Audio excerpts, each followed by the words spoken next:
Like کریں، subscribe کریں اور بیل آئیکن کو ضرور دبائیں تاکہ آنے والے ویڈیوز اب تک سب سے پہلے پہنچے۔ میرے پیارے آقا صلی اللہ تعالی علیہ وسلم کے پیارے دیوانوں، پیغمبر رحمت صلی اللہ تعالی علیہ وسلم صحابہ کرام علیہم الرضوان کے مجمع میں 4 لوگوں کا تذکرہ فرما رہے تھے، اور ان 4 لوگوں کے تذکرہ کرتے ہوئے ارشاد فرمایا کہ یہ 4 وہ لوگ ہیں جنہوں نے 80 سال تک کوئی گناہ نہیں کیا، اور 80 سال تک انہوں نے عبادت و ریاضت کے اندر اپنے شب و روز کو گزارے۔ صحابہ کرام علیہ الرضوان کو تعجب ہوا، اس لیے کہ عمر صحابہ کی کم، اور پھر ساتھ ہی ساتھ اتنی زندگی کو بھی بغیر خطا کے عبادت و ریاضت بھی گزری۔ تعجب ہوا کہ ہماری عمریں تو اتنی نہیں ہوتی تو ہم ان مقامات پر اور ان کے مقامات پر کیسے پہنچ سکتے ہیں؟ تو مولا نے یہ آیت کریمہ نازل فرما کر بتا دیا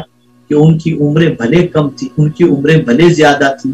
انہوں نے بھلے اتنی عبادت کی ہو، لیکن چونکہ تم قدر و منزلت والی امت ہو، اس لیے کہ قدر و منزلت والے رسول کی امت ہو، اس لیے ہم تمہیں ایک رات ایسی عطا کر دیتے ہیں جو رات 1000 مہینوں سے بہتر ہے، اور پروردگار جل جلالہ کی یہ رات عطا فرمائی۔ ایک اور روایت بھی ملتی ہے شمعون کے سلسلے میں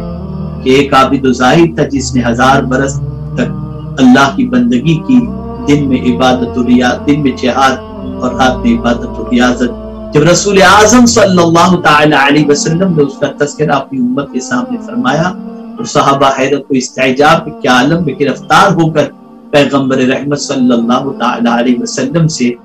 اپنی کم عمری کی شکایت کی، تو مولا نے کرم فرمایا اور اپنے محبوب صلی اللہ علیہ وسلم کی امت اور اپنے محبوب صلی اللہ علیہ وسلم کے غلاموں کے اضطراب کو دور کرنے کے لیے ایسی رات عطا فرما دی کہ ایک رات اگر کوئی بندہ صحیح معنوں میں اللہ کی بندگی کر لے تو اس ایک رات کے عوض کے اندر مولا اسے 1000 مہینوں سے بہتر فرما کر یہ واضح کر دیا، 1000 مہینے کے برابر نہیں، لیلۃ القدر خیر من 1000 شہر، 1000 مہینوں سے بہتر۔ پتہ یہ چلا کتنی بہتر، یہ مولا جانے کتنی بہتر ہے، وہ مولا جانے۔ تو اے رسول اعظم صلی اللہ تعالی علیہ وسلم کے دیوانوں، ہمیں بہت ساری نعمتیں اس طرح سے بھی ملی ہیں کہ صحابہ سوال کرتے،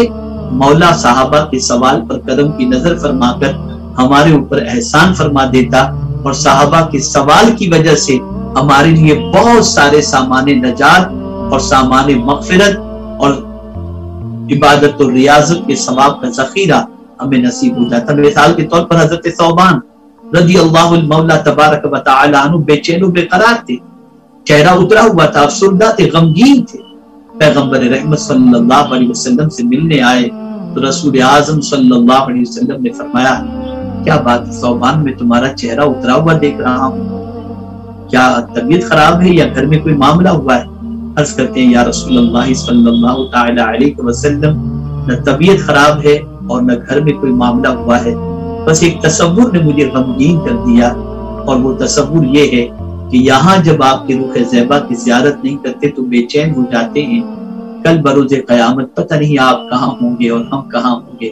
اگر وہاں آپ کی زیارت نہیں ہو تو سرکار کیا ہوگا؟ اللہ اکبر۔ اس اضطراب کا جواب پروردگار نے یوں دیا کہ آیت کریمہ نازل ہو گئی، انعم اللہ علیہم من النبیین والصدیقین والشہداء والصالحین وحسن اولئک رفیقا۔ جو اللہ اور اس کے رسول کی اطاعت کرے، اللہ تعالیٰ انعام یافتہ بندوں کا ساتھ اسے نصیب فرمائے گا، اور انعام یافتہ بندے کون ہیں؟ فاولئک مع الذین انعم اللہ علیہم، پروردگار نے فرمایا من النبیین والصدیقین والشہداء والصالحین وحسن اولئک رفیقا۔ میرے پیارے آقا صلی اللہ تعالی علیہ وسلم کے پیارے دیوانوں، ہر غلام چاہتا ہے رحمت عالم نور مجسم صلی اللہ علیہ وسلم کا ساتھ کل بروز قیامت نصیب ہو، قرب نصیب ہو۔ تو پیغمبر رحمت صلی اللہ علیہ وسلم نے ارشاد فرمایا کہ جو شخص کثرت سے مجھ پر درود پڑھے قیامت میں وہ مجھ سے قریب ہوگا۔ آپ اندازہ لگائیں، صحابہ کرام علیہم الرضوان کی فکر ہمیشہ یہی رہتی تھی کہ رحمت عالم صلی اللہ علیہ وسلم کا قرب نصیب ہو، اور عبادت و ریاضت کے اندر صحابہ ایک دوسرے سے آگے نکل جائیں، صحابہ کے اندر جو کمپٹیشن ہوتا تھا وہ مال کے سلسلے میں نہیں، اور مال کے سلسلے میں ہوتا بھی تھا تو مال خیرات کے سلسلے میں ہوتا تھا کہ مال اللہ کی راہ میں لٹانے میں ہم سب سے آگے نکل جائیں۔ آپ تاریخ اٹھا کر کے دیکھیں صحابہ کرام کی، جب یہ فکر تھی کہ نیکی کے معاملے میں آگے نکل جائیں، جب یہ فکر تھی ثواب کے معاملے میں آگے نکل جائیں، جب یہ فکر تھی عبادت و ریاضت کے معاملے میں آگے نکل جائیں، جب یہ فکر تھی کہ خیر کے کاموں میں دنیا سے آگے نکل جائیں، تو دنیا پیچھے تھی وہ آگے تھے۔ اور جب ہماری سوچ یہ بن گئی کہ دنیا کے سلسلے میں ہم آگے نکل جائیں، ثواب کے معاملے میں سست ہو جائیں، عبادت کے معاملے میں کاہل ہو جائیں، غفلت کے شکار ہو جائیں، مقدس راتوں کو ضائع کر دیں، مقدس دنوں کو ضائع کر دیں، جب ہماری یہ کیفیت بن گئی تو آج ہم پوری دنیا سے پیچھے ہیں۔ آپ اندازہ لگائیں صحابہ کے ایک اضطراب نے کہ ہماری عمریں اتنی نہیں، ہم عبادت میں ان کے برابر کیسے ہو سکتے ہیں، میرے مولا نے ان کے اخلاص پر آیت کریمہ نازل فرما دی کہ میرے محبوب کے امتیوں غم نہ کرو، لیلۃ القدر خیر من الف شہر، ایک رات قدر والی رات 1000 مہینوں سے بہتر ہے۔ پتہ چلا جب اضطراب سچا ہو تو کرم کی بارشیں نازل ہوتی ہیں۔ تو میرے پیارے آقا صلی اللہ تعالی علیہ وسلم کے پیارے دیوانوں، آپ اندازہ لگائیں رب قدیر جل جلالہ نے لیلۃ القدر ہمیں عطا فرمائی۔ اللہ اکبر۔ خود پیغمبر رحمت صلی اللہ علیہ وسلم کا معمول کیا تھا؟ تو رحمت عالم صلی اللہ علیہ وسلم اعتکاف میں بیٹھا کرتے اور سب سے تعلق توڑ کر اپنے رب سے تعلق کو ایسا جوڑ لیتے کہ اللہ اکبر۔ میرے پیارے آقا صلی اللہ علیہ وسلم کے پیارے دیوانوں خود بھی شب بیداری کرتے اور اپنے اہل و عیال کو بھی ماہ رمضان کے آخری عشرے کے اندر عبادت و ریاضت کے لیے کمر کسی کا حکم عطا فرماتے تھے۔ میرے پیارے آقا صلی اللہ علیہ وسلم کے پیارے دیوانوں، آپ ذرا سوچیں اور اندازہ لگائیں لیلۃ القدر کتنی عظمت والی رات ہے، شب قدر کو اللہ نے کتنی برکت والی رکھا۔ آپ سوچیں اور غور کریں۔ اللہ اکبر۔ خاص طور پر میں آپ کو بتاؤں کہ لیلۃ القدر کو چھپایا گیا اور اس کے حوالے سے تلاش کرنے کا حکم دیا گیا، لیکن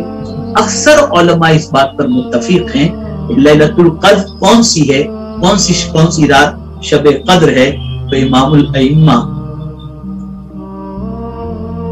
حضرت امام اعظم ابو حنیفہ رحمۃ اللہ تعالی علیہ کا قول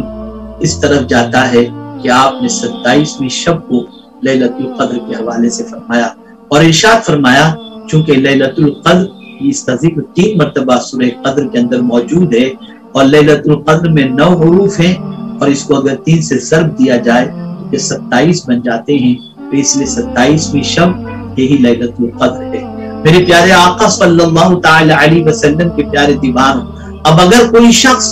لیلۃ القدر میں یہ کرے کہ من قام فی لیلۃ القدر ایمانا و احتسابا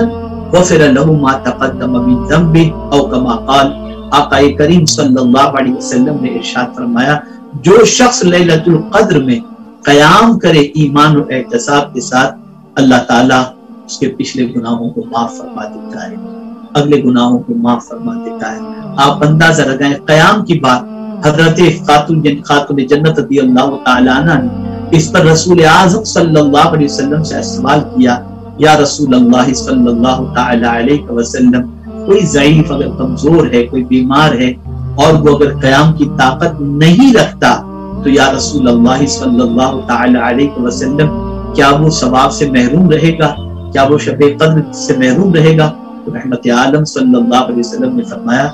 تکیے سے ٹیک لگا کر اللہ عز و جل کا ذکر کرے، اس لیے کہ اس کے لیے رعایت ہے۔ رسول اعظم کا ارشاد کا مفہوم میں عرض کر رہا ہوں، پیغمبر رحمت صلی اللہ علیہ وسلم نے یہ چھوٹ بھی عطا فرمائی۔ تو آپ جتنا ہو سکے اللہ عز و جل کی بارگاہ میں قیام کریں، اللہ عز و جل کی بارگاہ میں تلاوت قرآن مقدس کا نذرانہ پیش کریں، ذکر و اذکار کریں، اور خاص طور پر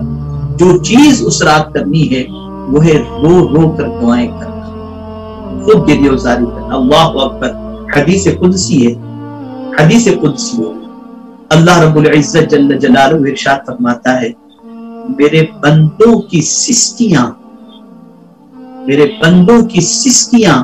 مجھے میری تسبیح اور تحلیل سے بھی زیادہ پسند ہے۔ اللہ اکبر۔ یعنی اگر کوئی بندہ